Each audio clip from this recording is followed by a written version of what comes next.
Brendan Buckley, Executive Director, Beat the Streets, New York City, 5 boroughs.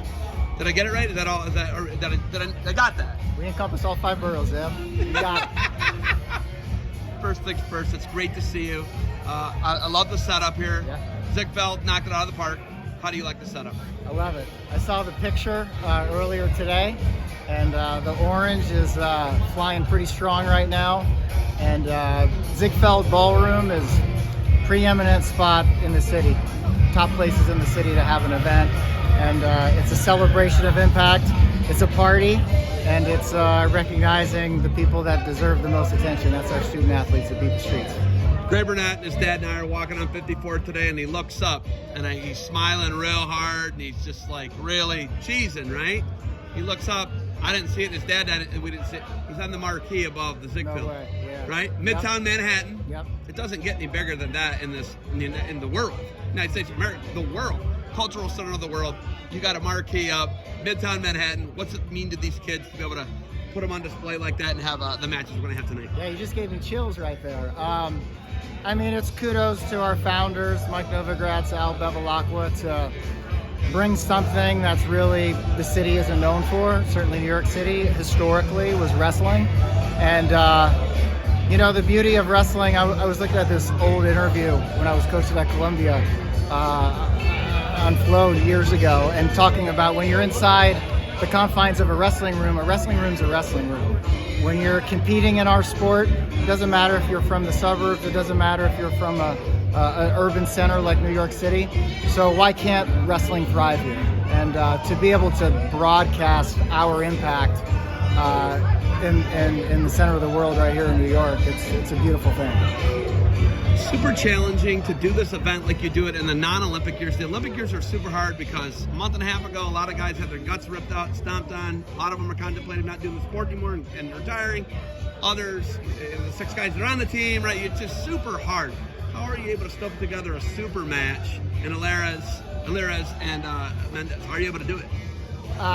One of our core values at Beat the Streets is be innovative. And so it's the only way. We were able to do that during COVID when the whole world was shut down. And just as we were seeing a path to be able to have an event without fans, we were able to do that. And our donors supported us to keep us relevant and thriving. And it was really hard. This year was really challenging. Like, are we going to have matches? We can't have the Olympians. Well, can we get these guys? Well, nope, we got the world team trials for the other 4 weights. Okay, well, what about these young stars we saw at the trials? Nope, you got U20s and U23s.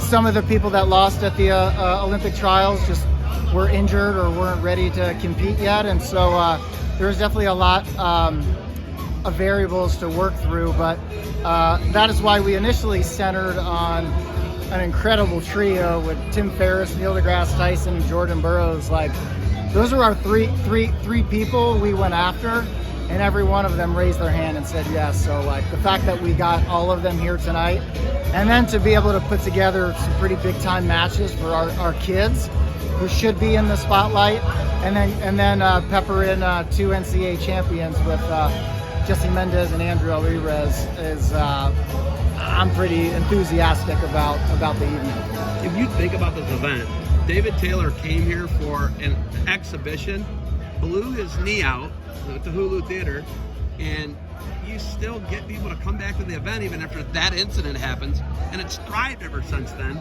Are the Olympic years just going to be more challenging to add more quality than quantity onto the cards?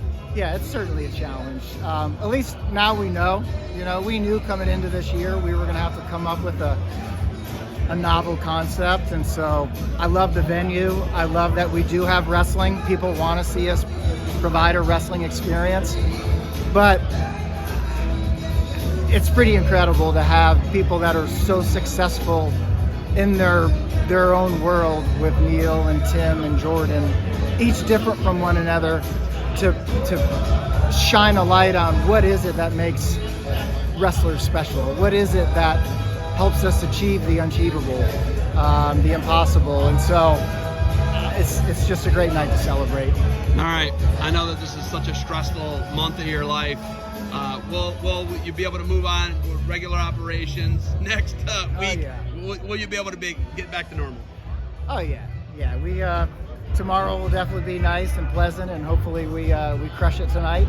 But no, man, thanks goes out to so many people, our board, leadership council, our staff. None of that's possible without our staff, our coaches, our kids, donors. You know, it's a community, it's a family, and it's a celebration for everybody. So after all said and done, yeah, you know, life will go back to normal, but we definitely want to enjoy this experience as long as we can. All right. I'm pumped up. It's almost cocktail hour. It's cocktail hour. Do you have anything else for me? Appreciate you being here, Zeb. You've been here every time, buddy. Love you, man. I appreciate it. Thank you for the time. Good luck to you tonight, and maybe have a cocktail for me. Let's do it.